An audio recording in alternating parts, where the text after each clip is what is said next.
6 months. That's how long it's been since I packed the last of my life into a suitcase and walked out of the house I thought I'd grow old in.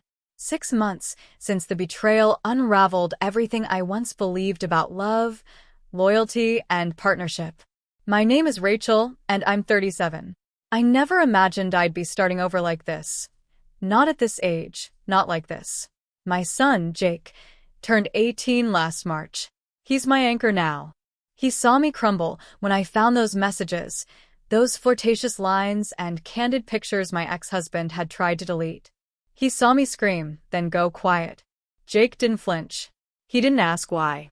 He simply walked up to me, wrapped his arms around my shoulders, and said, "I've got you, Mom." That's when I realized he wasn't a boy anymore.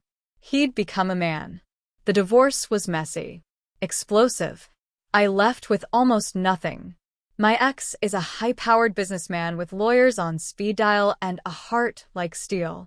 In court, he painted me as unstable, dramatic, emotional. I was all those things, of course, but not unstable. Just broken. Temporarily. He doesn't send money. Not for Jake, not for me. Claims Jake is legally an adult now, and that I'm resourceful enough to manage. I'd laugh at the irony if it didn't sting so much.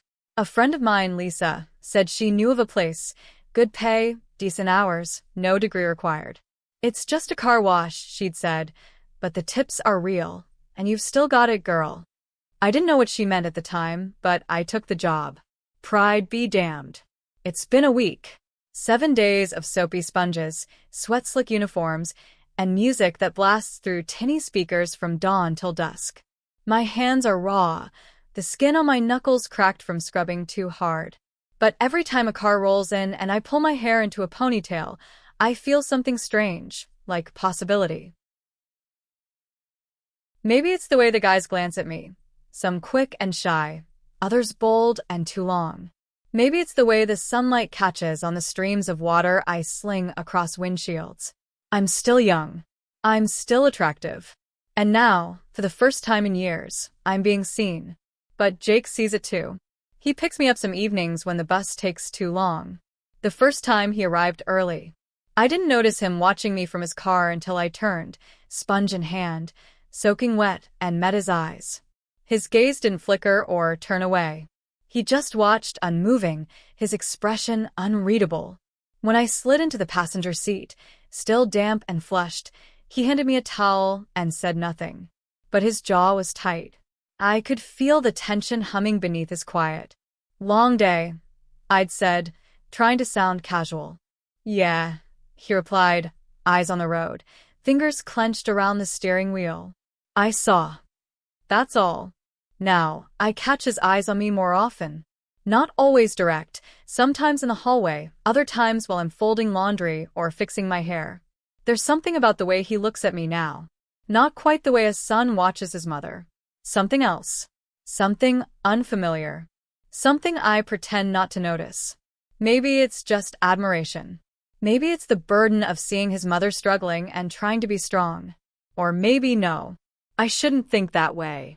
Tonight, as I scrubbed the hood of a black SUV, I felt it again, that weight of being watched. I turned, slow, knowing before I saw him that Jake was there, leaning against the fence, arms crossed. He wasn't smiling. He looked concerned, or something like it. When we got home, I asked him to help me carry in the groceries.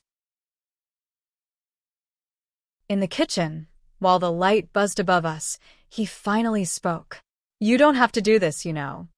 I glanced at him, setting down a bag. "Do what?" "Work like this. Get stared at. Get tired." I smiled softly, shaking my head. "What choice do I have?" "You could. I don't know. Let me help more." "You already do." I reached for his hand, just for a second. "You're the reason I'm getting through this." He didn't answer, just looked at me with those stormy eyes, so much older than they should be. And I couldn't help but wonder, what are we turning into, he and I? It had been a long day. The sun hovered high, unforgiving, baking the blacktop until steam curled off the pavement like whispers. My shirt clung to my back, soaked through from hours of labor. I was halfway through washing an expensive black Lexus, the kind of car that didn't just gleam, but made a statement. The man who stepped out of it was exactly what you'd expect.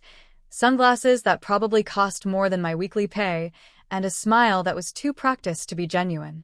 He was older, maybe early 50s, with salt and pepper hair and confidence that spilled into arrogance. At first, I ignored him. Just another flirtatious customer, full of slick lines and a wandering gaze. But he didn't walk away. He stood close. Too close. Watching every move I made as I scrubbed the windshield, as I reached across the hood. "You've got good technique," he said, voice low and full of suggestion. "Bet you make a lot of people happy working here." I didn't look at him. I didn't respond. I just kept scrubbing, hoping silence would be enough to make him back off. It wasn't. He leaned against the car like it was a bar counter, like this was a social hour, and not my job. "You know," he continued, "a woman like you shouldn't be working in a place like this. What if someone offered you something better?" His meaning was clear. I kept my eyes down, heart beating faster. Not from interest, but from discomfort. Then I caught it. Out of the corner of my eye, parked across the lot under the narrow strip of shade, was Jake's car. He had come to pick me up again, like he'd started doing every few days. And he was watching. I could see the outline of him through the windshield, posture tense, eyes fixed on me. For some reason that made my breath catch. I turned back to the Lexus, trying to focus. Just get through it. Just rinse, dry, and move on. But the man didn't move on. As I bent slightly to rinse the lower panel near the wheel, I felt it, his hand, bold and heavy, landing on my waist. "Hey," he murmured near my ear. "You don't have to act so tough." I froze. Before I could respond, before I could twist away or raise my voice, the sound of a car door slamming echoed across the lot like a warning shot. "Get your hands off her." The voice cut through the air like a blade. Cold. Steady. Controlled, but only barely. I turned just in time to see Jake storming across the lot. His stride was purposeful, fists clenched at his sides. His eyes, those same stormy eyes that had watched me too long and too often lately, were burning. The man stepped back instinctively, hands raised in mock surrender. "Whoa, easy." Just being friendly. Jake didn't slow down. He closed the space between them fast, planting himself between me and the man, his body a shield. "She's working," Jake said, voice low but dangerous. "And you don't touch her. Ever." The customer chuckled nervously, like he was trying to save face. Didn't mean anything by it. Jake didn't reply. He just stared until the man backed away, muttering something under his breath before slipping into his shiny Lexus and speeding off, leaving behind a cloud of dust and the taste of something ugly. I didn't realize I was trembling until Jake turned around and gently touched my elbow. "You okay?" he asked. I nodded, but my voice wouldn't come. I wasn't okay. Not because of the man. Men like him came and went. It was Jake. The way he looked at me. The way he reacted. Not like a son protecting his mother. Like something else. He was still close. Too close, his hand not moving from my arm. His breath was shallow, like he hadn't realized how angry he was until just now. "I saw him," he muttered. "Standing there, watching you like that. I wanted to wait. I really did. But when he touched you—" "I know," I said quietly. "Thank you." We stood there, the noise of the car wash fading into a dull hum behind us. My apron was wet, my hands smelled like soap, and yet the only thing I could feel was the electric pull between us. The strange closeness that had crept up over the past months and now stood exposed under the open sky. Jake looked at me then, really looked at me, and for a moment I saw him not as my son, but as a man whose emotions were too big, too fierce to be buried any longer. That terrified me. And yet, I didn't step away. It was just past noon when Jake leaned against the kitchen doorway, arms folded, a mysterious half-smile tugging at his lips. I was rinsing my thermos, half listening to the hum of the ceiling fan when he said it. "You're going to have a nice evening tonight, Mom." I looked over my shoulder, caught off guard. "What?" "You heard me," he said, his tone light, but his eyes warm with something more. You deserve it. I blinked. Of all the things I expected after a long day of work, aching arms, damp clothes, maybe a takeout dinner, this wasn't one of them. I laughed, unsure. Are you planning something? He only shrugged, that smile deepening. Just be ready after work. That's all you need to know. There was a quiet confidence in the way he said it, something that made my chest flutter and my thoughts swirl. I didn't ask more. Part of me didn't want to ruin the surprise. Another part, one I barely allowed myself to acknowledge, was thrilled. That evening, when I slid into the passenger seat of Jake's car, I knew instantly something was different. The air inside was thick with the aroma of garlic and something buttery. My curiosity flared. What's that smell? I asked, laughing. Jake just grinned and tapped the steering wheel. Patience. He drove us out of town, the roads narrowing until the city lights faded behind us and the world turned into rolling hills and scattered trees. I didn't recognize the path, but I didn't feel nervous. Not with Jake beside me. I trusted him. Maybe more than I should. When he finally stopped, we were at the edge of a wide, open meadow. The sun was setting behind a canopy of trees, casting soft gold across the field. A lake shimmered nearby, catching the last rays of daylight like a mirror made of honey and silk. Jake, I whispered, stepping out of the car. What is this place? He didn't answer. Not with words.